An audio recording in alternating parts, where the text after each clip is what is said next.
네, 안녕하세요. 쿤바이근입니다. 오늘 12월 29일 주요 테마 같이 한번 살펴보도록 하겠습니다.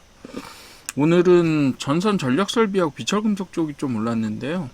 구리가 지금 사상 최고가를 기록을 하고 있고, 그리고 아무래도 이거는 아무래도 전 세계적으로 전력 설비에 대한 투자가 지금 늘어나고 있어요. 2020년 대비 2027년 전망이 거의 2배 가까이 되더라고요. 한 5,700억 불 정도 될 거라고 예상을 하고 있고, 그 중에 반 정도를 미국하고 중국에 투자가 될 것 같고, 그 다음에 영국하고 독일 쪽도 상당히 많은 전력망 투자를 계획을 하고 있는 걸로 되어 있습니다.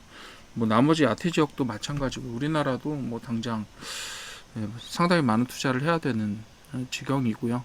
그거는 미국 같은 경우도 그렇고 중국도 그렇고 인공지능이라는 요소를 뺄 수는 없고요. 그리고 전체적인 전력 수요 자체가 계속해서 증가를 하고 있기는 해요.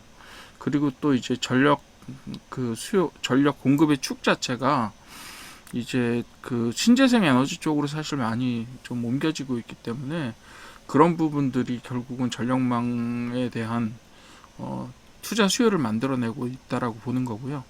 또 우리나라 같은 경우 이제 아크 차단기, 보통 저희가 스파크라고 부르는데요.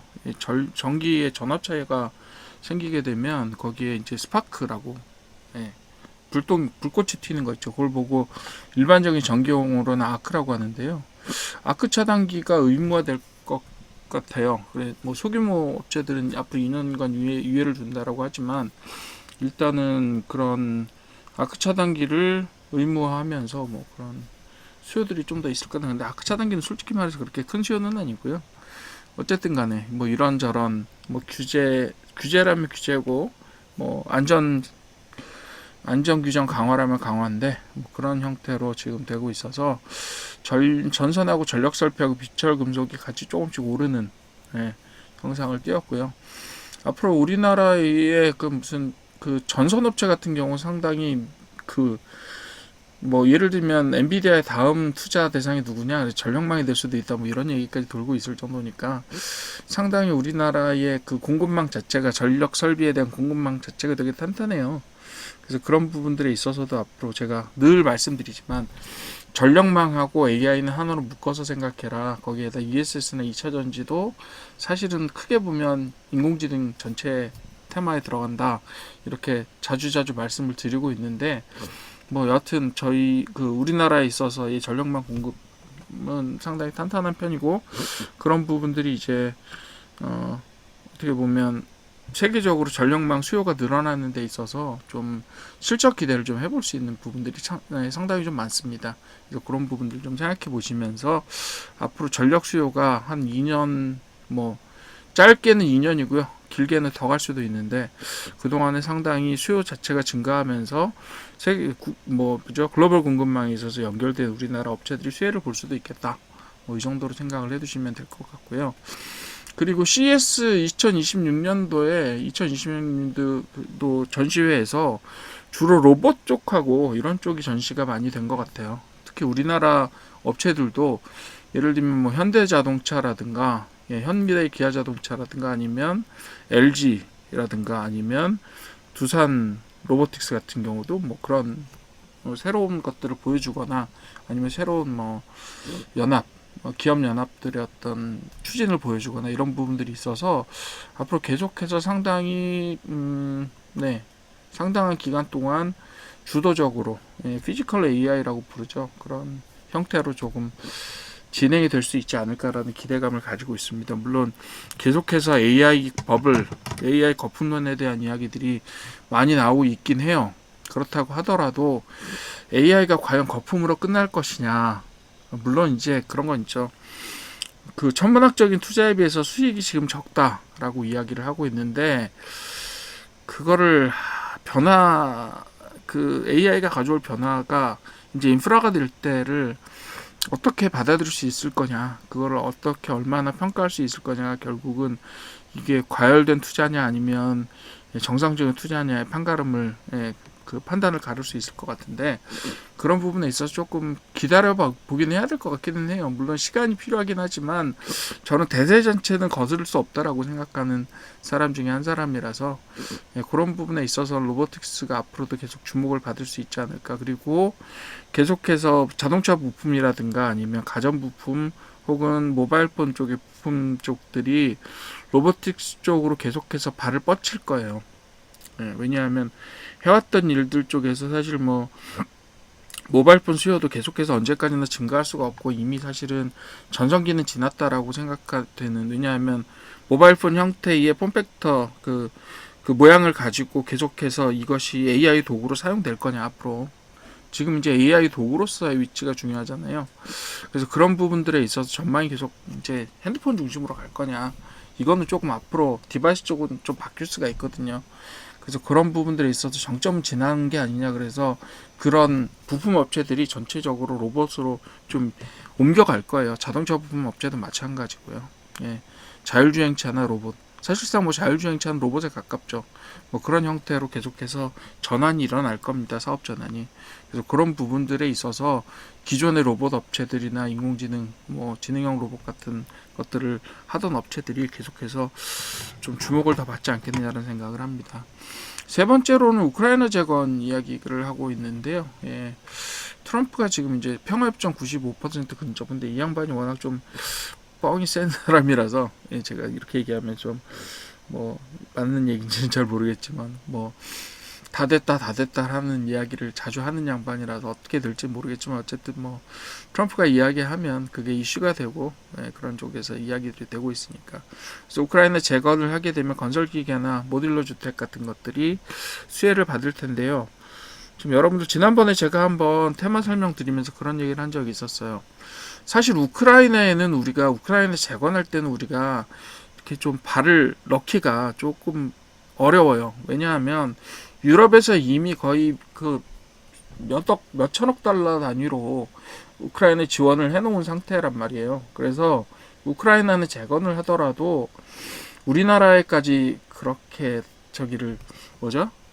우리나라에까지 그 업체들을 참여시킬 여력이 없을 거예요. 차라리 우리나라는 휴전이 어떤 형태로 될지 모르겠지만 지금 형태로 된다라고 하면 우크라이나가 영토 일부를 잃을 상황이 될 가능성이 높기는 높아요. 그럼 뭐 당위는 당위고, 예, 침략한 쪽은 뭐 러시아라고 하더라도 일단 현실은 현실이니까요. 뭐 그 국력의, 예, 고저가, 그 차이가 있기 때문에, 그렇기 때문에 일단은 러시아가 상당 부분 우크라이나 영토를 점령한 상태에서 휴전이 될 가능성이 높고, 때로는 그 종전이 될 가능성도 높은데, 그렇게 되면 러시아 쪽도 사실은 그 재건이 필요하단 말이에요. 실제로. 그리고 전쟁이 진행된 지역은요, 우크라이나가 지금 점령하고 있는 땅, 우크라이나 기존에 가지고 있던 영토가 아니라 러시아가 실제로 점령하기 시작한 땅에서 거의 전투가 다 이루어졌기 때문에 그 지역이 사실은 더 급해요. 그러니까 앞으로 휴전이 되었을 때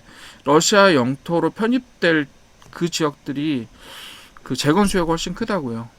근데 그 재건 수요가 훨씬 큰데 비해서 우리나라가 러시아에 대해서, 우크라이나에 대해서 그렇게 적극적으로 지원을 안 한 이유 중에 하나가 뭐냐면, 물론 북한은 더 했지만, 근데 그렇다고 해서 나중에 러시아가 그 땅을 재건할 때 북한의 인력은 부를 수 있겠지만 일부 기술적인 면들은 북한이 어떻게 할 수가 없어요. 그건 우리나라를 불러야 되는 상황이기 때문에 그런 형태로 진행될 수도 있겠다라는 부분들은 제가 한번 말씀드렸어요. 그래서 우크라이나 재건이 아니라 사실은 러시아 재건의 모습이 될 수도 있다, 이렇게 말씀을 드렸었고요. 그리고 방위산업 전쟁 및 테러는 중국하고 대만 리스크가 계속해서 강조가 되고 있고, 뭐 군사적인 측면에서 2028년까지 일본하고 미국이 장거리 대한미사일 체계가 갖춰질 거라고 전망을 하고 있는데, 그 체제가 완성되기 전인 2027년 안에 중국이 대만을 침공하지 않겠느냐, 뭐 이런 이야기들도 돌고 있는데,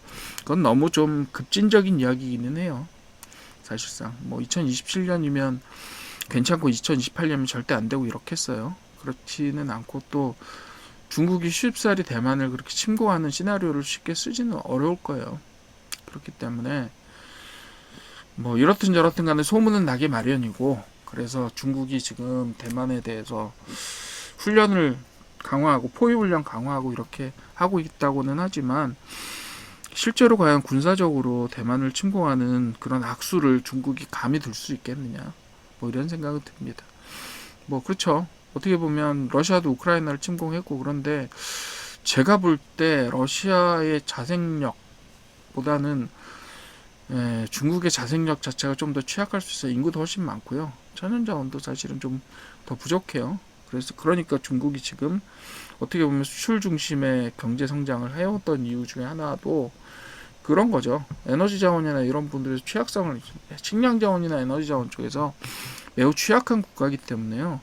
감히 그렇게 대만을 침공함으로써 국제적인 고립위기를 자초할 수 있겠느냐라는 생각은 좀 합니다. 그리고 또 좋은 소식은요. 천무의 폴란드에 대한 3차 계약이 아마 될 것 같다. 이런 얘기를 합니다. 대략 따져서 한 5조 정도 될 것 같아요. 뭐 계약 조건에 따라 다르겠지만 천무는 여러분들도 잘 아시죠? 다연장 로켓을 실은 차륜형 트럭입니다. 물론 트럭 자체는 폴란드 걸 쓰게 되지만 시스템 자체는 우리나라 걸 쓰게 돼 있고요. 그래서 제법 비쌉니다. 그리고 천무 같은 무기 체계의 가장 큰 장점 중에 하나는 계속해서 그 안에 들어간 미사일을 팔 수 있어요.